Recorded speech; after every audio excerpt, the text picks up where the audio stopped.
Hussein, you know, corruption, no country is completely free of corruption. What happens, even the best democracies, like in the US and even in Europe and so on, there's a certain amount of corruption.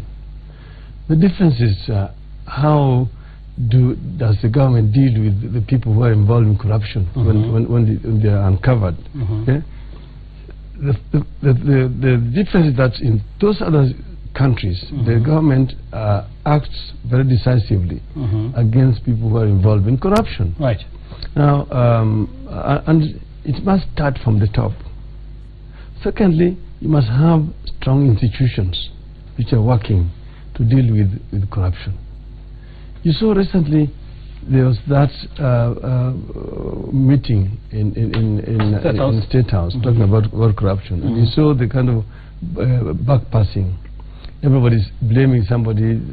This so and so is responsible, so and so is not doing their work, and so on. Take a good example.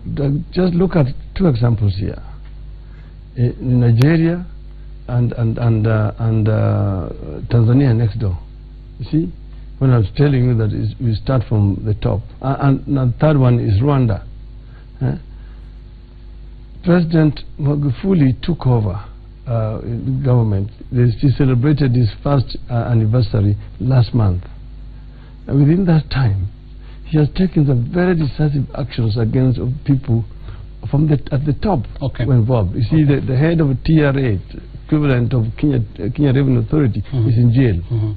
The head of the customs in Tanzania is in jail. All right. In Nigeria, 5 governors, when I was there 2 weeks ago, are in jail. In Rwanda, Kagame put his own brother in jail, in prison. So I'm just saying that it doesn't matter who is involved. Even if it's your brother, even if it's your sister, your son, and so on. Nobody is indispensable in this situation. So what we're having here, the failure here has been, first, institutions are not working because you influence and you put the corrupt people in charge of the institutions which are supposed to deal with corruption, so that and then the reforms themselves are not being pushed forward.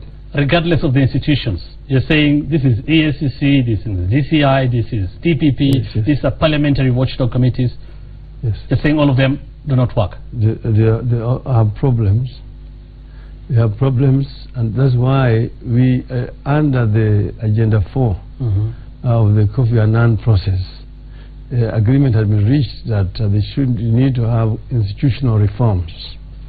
There was supposed to be the police reform, supposed to be judicial reform, supposed to be civil service reform, and so on and so forth. These processes were started under the Ghana coalition government, but then they were halted when this Jubilee government came into office.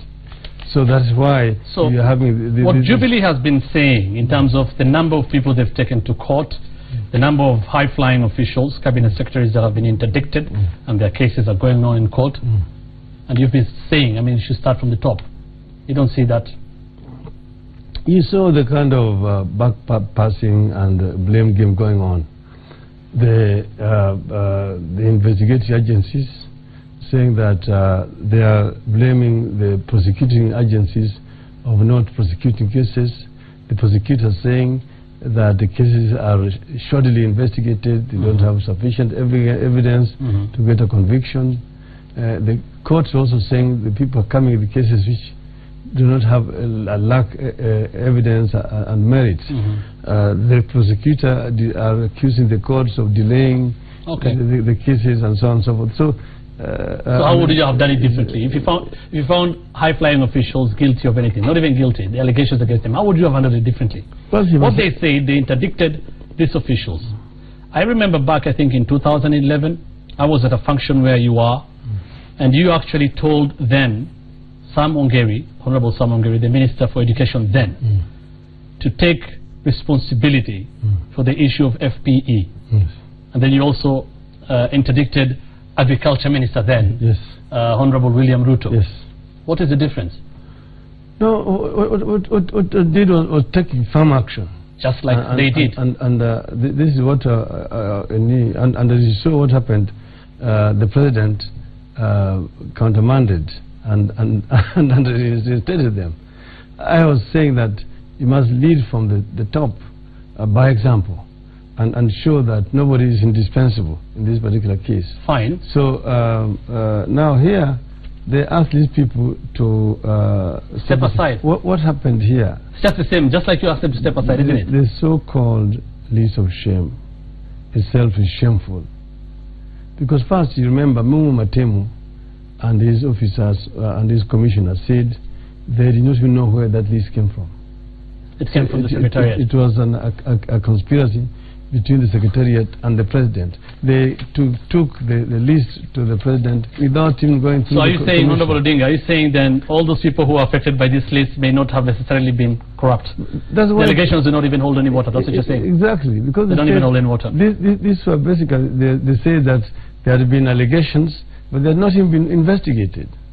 So then now you give it to the President, and the President is taking it. The President did not even care to ask the chairman and his commissioners. Right. Is this your list? Okay, you've been quoted about double stick. I'm coming to that. But you're saying they were told to step aside without even investigations being, so that to ascertain anything. Yes. You said then, I remember, you said when Ongeri was really furious at you, looking at you, you said, it does not matter. Kwanza, step aside, then let the investigations go on. In that case, there was already sufficient evidence. You said it, Honorable Odinga. I was there. You said that let the investigations come later. If you are named, step aside first. What we said was that investigations had already, preliminary investigations had already implicated it, and so the donors were cutting even funding. The same thing here. Yes, and even the other case. All right. I want to move to another issue now. You have accused the government of being corrupt several times. That we have established. But, as the opposition leader, are you also not engaging in doublespeak? Because why not have the same vigor when talking about corruption in counties? And we know, and you pride yourself with that, the majority of the counties, governors in counties, opposition governors, court governors. Yes, no, we ourselves do not exercise double standards at all. We have said that we do not have the investigative machinery or capacity. When we have evidence, like one time in Kisumu there was, remember, cases of corruption. We are the first party to set up a task force to go and investigate the Kisumu case, which ended up with the clerk to the assembly being suspended as a result of the recommendations which came from the task force that was appointed by the ODM Secretariat. Okay, then the matter went to court as things stand, and even the majority leader in Kisumu itself was removed from his position. Right. This is from investigations you yourself instituted. Yes. You yourself instituted as ODM. As ODM. Right. As ODM. Okay. So we don't. And elsewhere, recently when there was these allegations, the report in Kilifi, we did investigations. Okay, my question is this, Honorable Odinga. You're saying you did investigations. I mean, when corruption queries are raised in the national government, do you do investigations yourself? We do investigations. We go to find out what exactly has happened. So it's up to you to decide, after you found out what has happened, whether this is corruption or is it about the investigative agencies in this country to do that?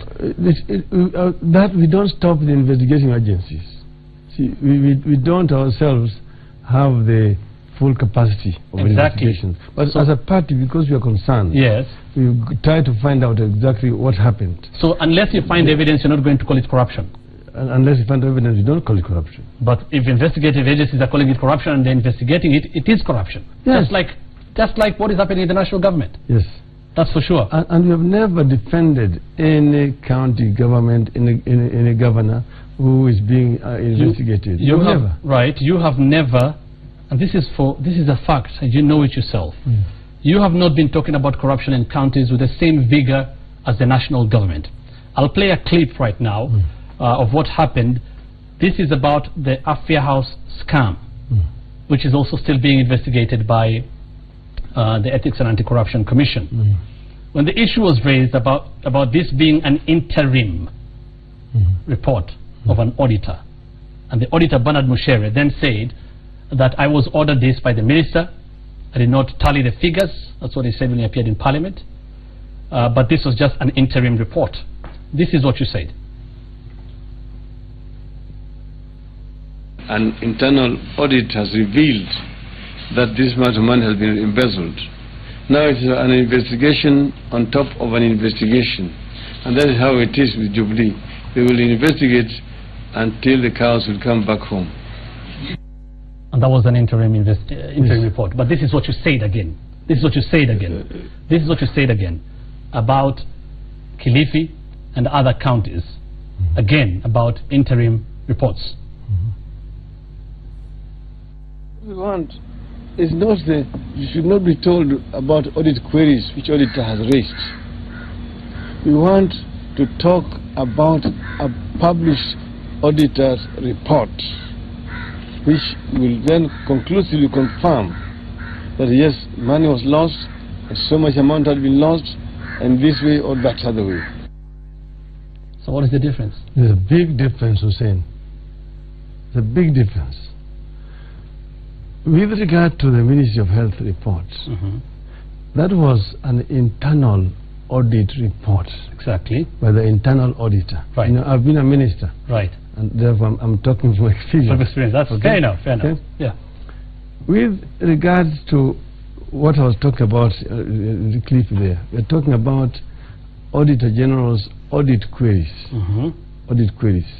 See, Auditor General is an auditor, isn't it? It's an auditor, yeah. But when Auditor General comes to a place, and even an internal auditor, yes, there's always a preliminary audit report, which is the same as what the AFIA is all about. That's what they are saying. That's what they're saying. It is not. That is now that they're explaining it away. The internal auditor also does the same thing. Right. He raises audit queries. Right. These queries are directed to the officers concerned, particularly the accounting officer. Right. The accounting officer has then the opportunity to respond to those audit queries to the satisfaction of the internal auditor. If he does that, then the final internal audit report does not have those queries. So this was a complete internal audit report. They say it was an interim report. Now, either way, when we were talking that time in Kilifi, when you were talking at that time, EACC was investigating this already.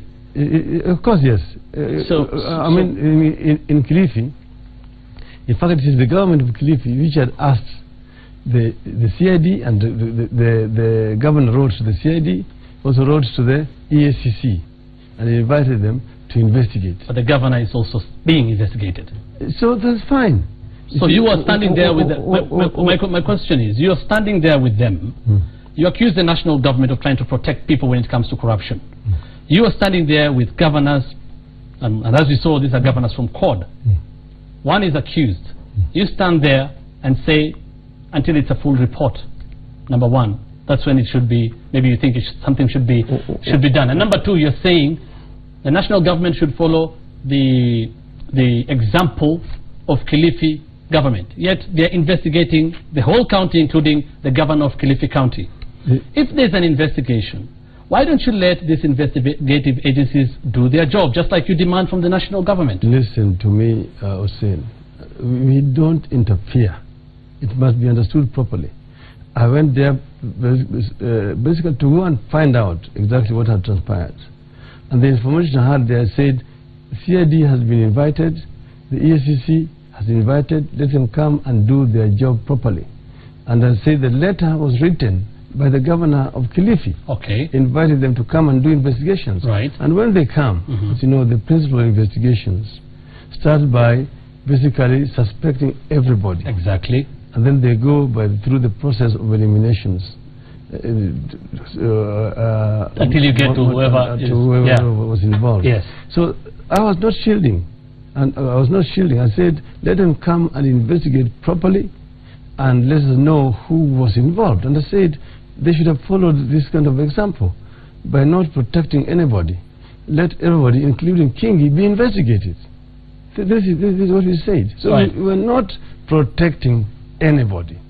And I say that President Kenyatta should have followed this example, because remember, when allegations were made in NYS against Waiguru, he was the first to defend Waiguru, and his deputy Ruto was the second. And Ruto even challenged me. You challenged him yesterday here, and was unable to answer you, because he actually attacked me and said some very nasty things about me, that I should leave Waiguru alone.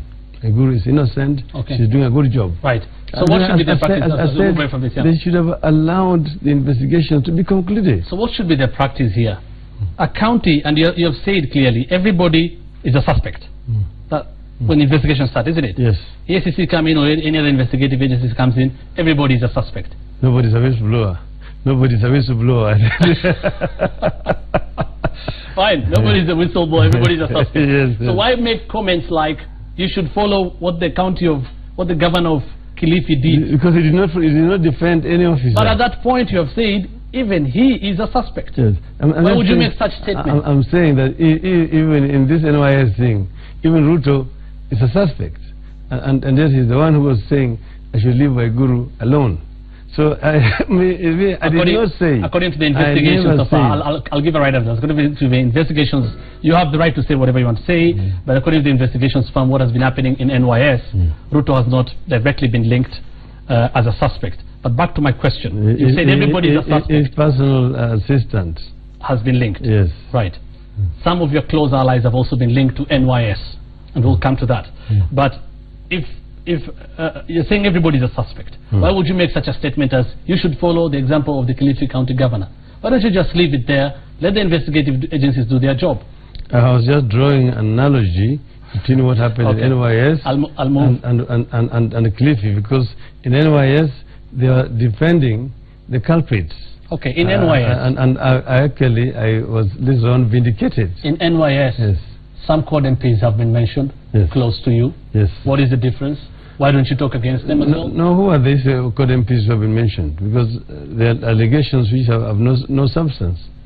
So what the Jubilee people have been doing is basically trying to divert attention of the country by coming up with some kind of fictitious allegations. So-and-so's company was involved here. But they've never come out with concrete evidence to link any of our people. Allegations, isn't it? Yeah. Just like the rest, just like the rest have also been alleged to have done ABCD. No. The others, they are proper evidence. But investigations are going on. Investigations are going on. Mr. Murkomen, there's a clear evidence that the money was paid to that company, and then that company, then within a day or so, transferred 50 million shillings. But that matter has not been concluded. You know, it's still with the PAC, and it's not been determined the way you're saying it. But if he has refused to go there, if you're saying that, then the MPs I'm saying in CORD have also been linked, and their names forwarded to EACC. These Jubilee MPs have said investigate them as well. No, sure. So at what point do you decide I'm not going to talk about them because the allegations are not evidence? Why would you be the one to decide that? Evidence should be decided by investigative agencies. What I'm saying is that the Jubilee people who have been mentioned are making counter allegations. Right. See, while allegations, it's just like a thief who's being chased in the market, and then is pointing at other people to divert attention. Okay. So this is what's happening. But that is according to you. But this is a serious matter. Fine. And a lot of money has been lost. Right. I'm saying, in NYS, it is not 1.6 billion. It's not 5 billion. It's not 10 billion. It's much more than that. I know it. How do you know it? Again. Saying I have been in government. You know, I was a prime minister. Yes.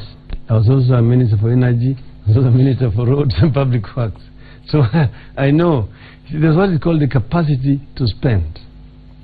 When we left government, IBC's, NYS budget was 1.5 billion. It quickly went to 3 billion, then to 5.